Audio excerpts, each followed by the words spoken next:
Hi guys, today I'll be explaining all the tricks and glitches in The Legend of Zelda Breath of the Wild World Record Speedrun. Starting off, the language is not in English, because English is not the fastest language. There are much faster scrolling languages. The run starts out like normal. They grab the Sheikah Slate, and normally you would leave the Shrine of Resurrection and see the opening cutscene. But instead, they do something different. They run into the corner of a room, jump onto the slanted wall, and start whistle sprinting in the corner. The reason why they're in the corner of the room is because when you're whistle sprinting on the slanted wall, you start to bob up and down into the wall. Now, you go up before you can clip under the wall, but with the Sheikah Slate, you can zoom in to place markers. So when you're under the wall, you want to zoom in and you clip into the wall. Then, they proceed to whistle sprint up the wall out of bounds. Whistle sprinting is a way to sprint without losing any stamina.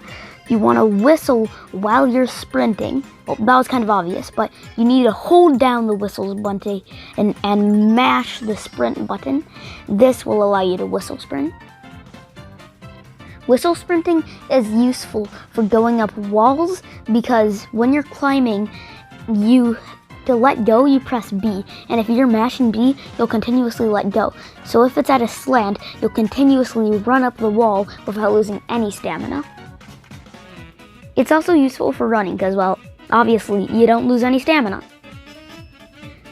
They clip through the wall with a crouch, and then they start going over to the Stasis Shrine. While they're going to the Stasis Shrine, they get a Bokoblin shield, a Bokoblin bow, an axe, and some arrows.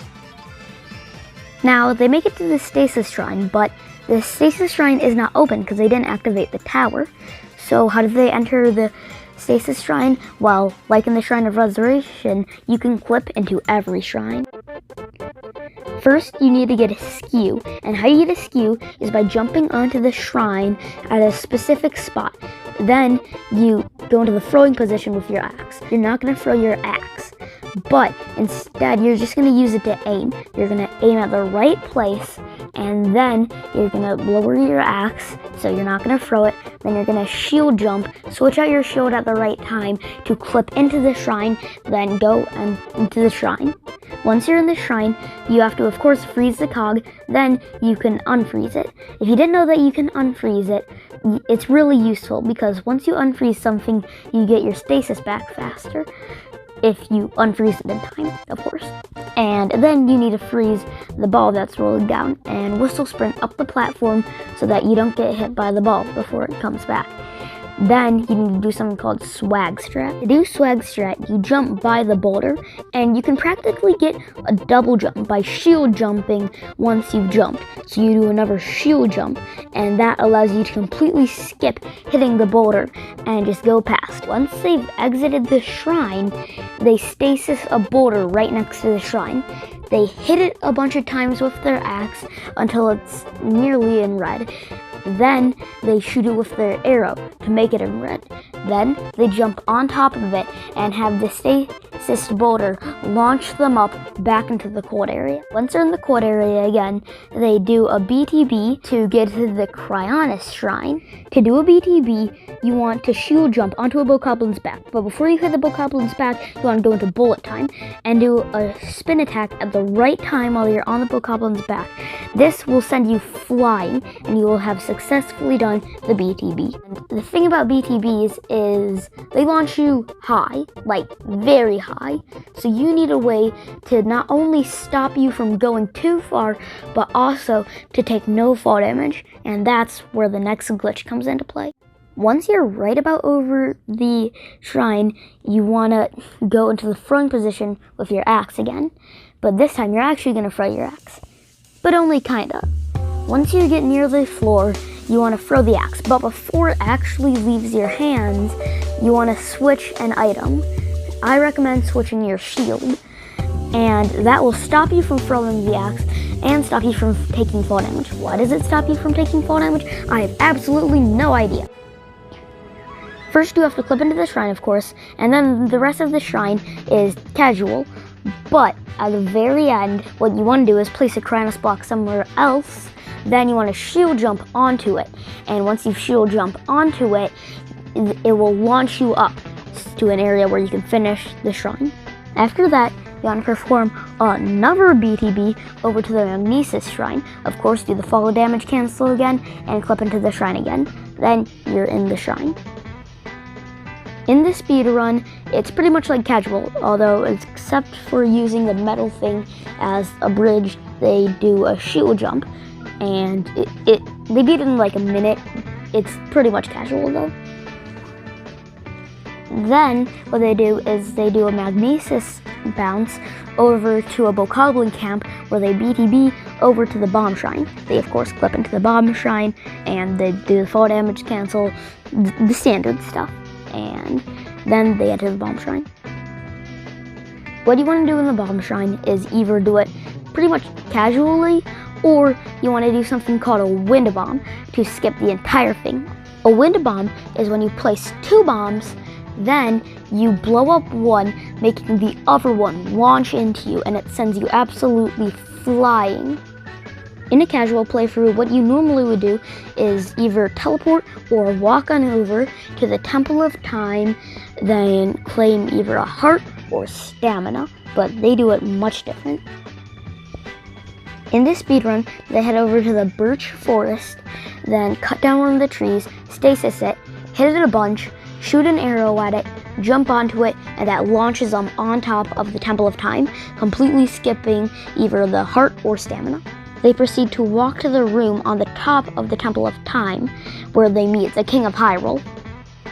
Link proceeds to figure out that there's been a 100-year war going on, and he's been asleep for the past 100 years, and that his family and friends died in that war, and that he is pretty much the only one who can do anything about it. Then you shoot another arrow near a Bokoblin.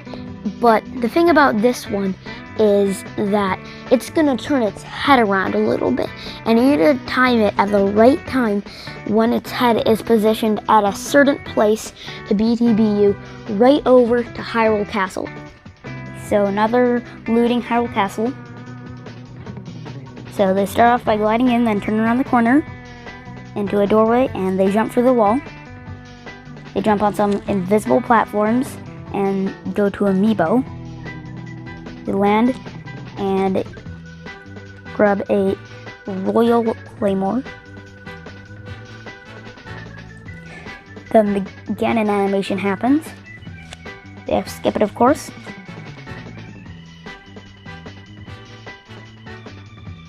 Then they stealth strike him and get the Royal Guard Claymore. Then they spawn in fish. And right now they're hoping for good fish RNG so that they can get the fish that they want. So they grab all of this and grab a single Hyrule Bass for health regeneration.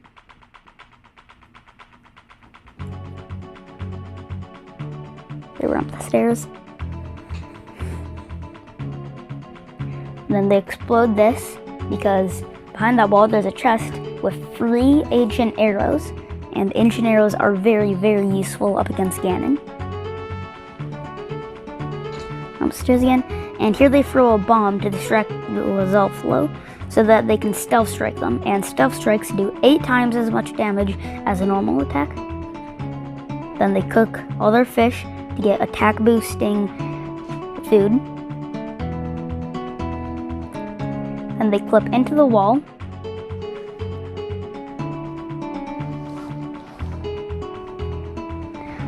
Where they do another wind bomb. Eat the Hyrule Bass for regeneration.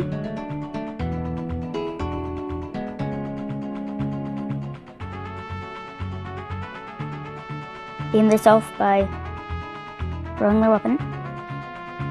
And then they do a crouch to go back in bounds. They throw that, wait a little bit. For him to come along, go behind him, stealth strike, pick up his Edge of Duality, and grab a Royal Guard bow, because it's one of the strongest bows.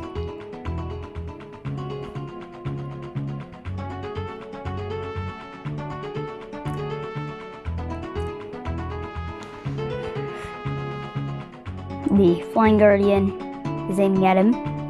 He wind bombs, over here.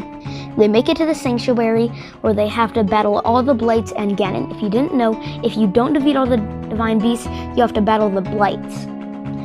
Most of the blights aren't interesting, except for Windblight. For Windblight, they'll do a precise setup where then they'll shoot an arrow, walk forward, and when the cutscene is happening, he'll start to jerk back and forth because the arrow is frozen in time, and during the cutscene, the arrow is hurting Windblight.